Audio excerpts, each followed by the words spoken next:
Здравейте и добре дошли в нашата втора седмица от 8-седмичното предизвикателство, което предприехме да направим заедно. Надявам се, вече сте направили малки промени във вашата вечерна рутина, които съм сигурна, че рефлектират положително и на вашата сутрешна такава.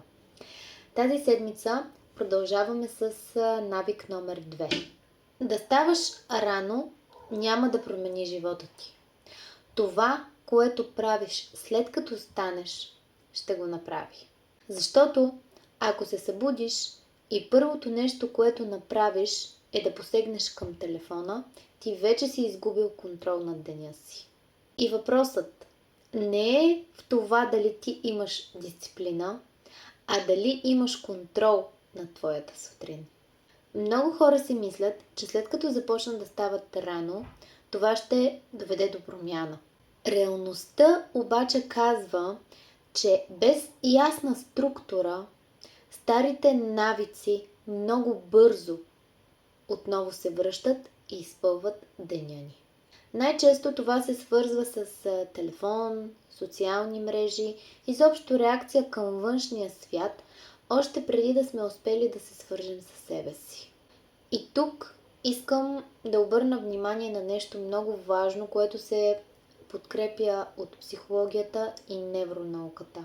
Начинът, по който започва първият ни час, след като се събудим, оказва огромно влияние върху енергията, фокуса и решенията, които ще вземем през деня. Когато започнем деня си с разсейване, а това често са телефоните и безцелното скролване, мозъкът ни влиза в режим на реакция, при който вниманието ни се прехвърля много бързо от едно нещо към друго нещо.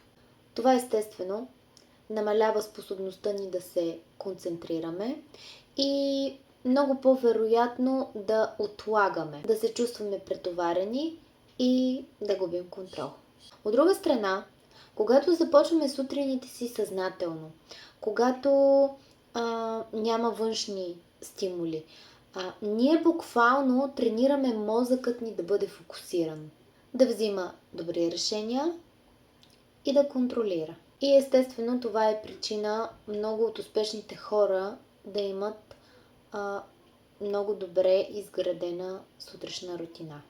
И в никакъв случай не защото това е модерно, а защото създава стабилност и предвидимост в началото на деня.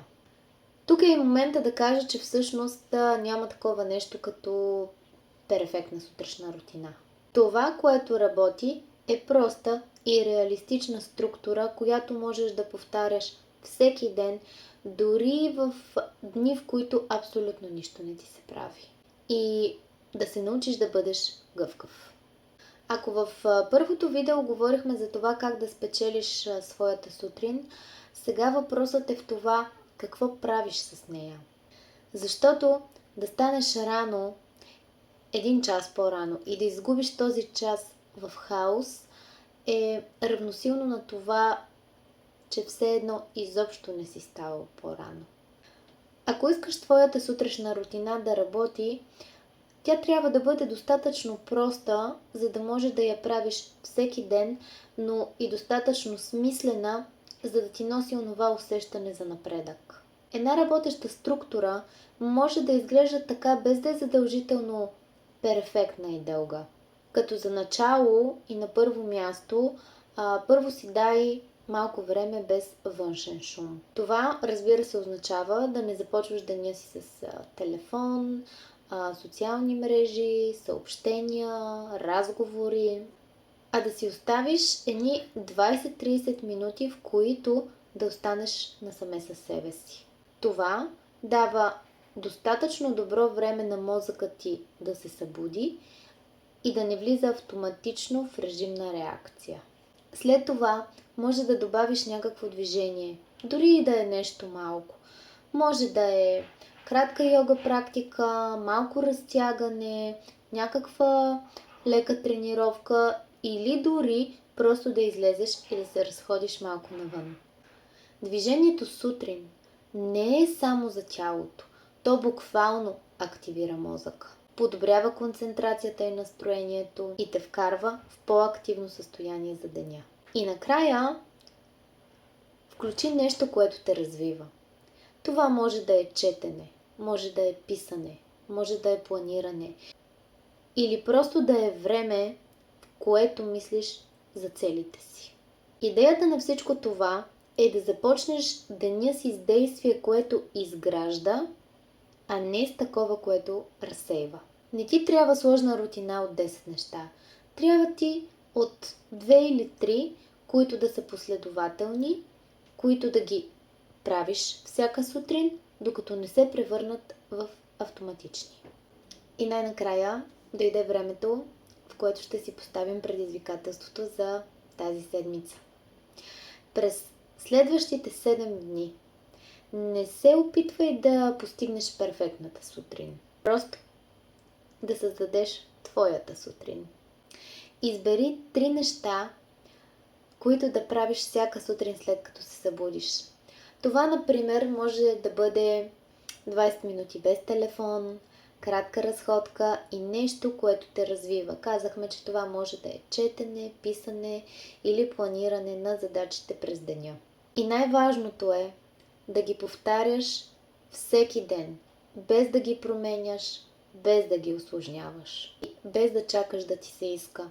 Идеята на всичко това е не да направиш идеална рутина, а да започнеш да изграждаш последователност. Дисциплината е нещо, което се изгражда в малките повтарящи се действия. Особено тогава, когато никой не те кара.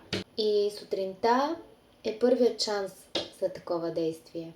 Когато ти спечелиш твоята сутрин, ще видиш колко по-лесно твоят ден започва да се подрежда. Следващият път ще добавим още един елемент, който променя не само тялото ти, а и начина, по който се чувстваш психически. Защото движението не е само просто да си физически активен, то е инструмент за контрол над състоянието ти. Но за сега нека продължим с това да ставаме рано и отутре да придадем смисъл на тези сутрини. Благодаря ви, че сте с мен.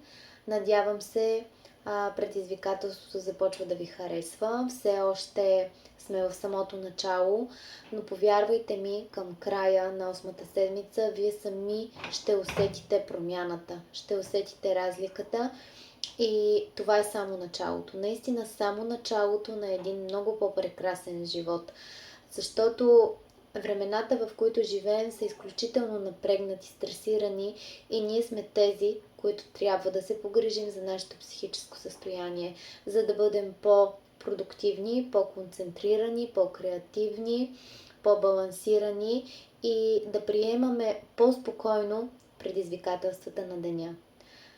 Отново благодаря, ще се видим в следващото видео. До скоро!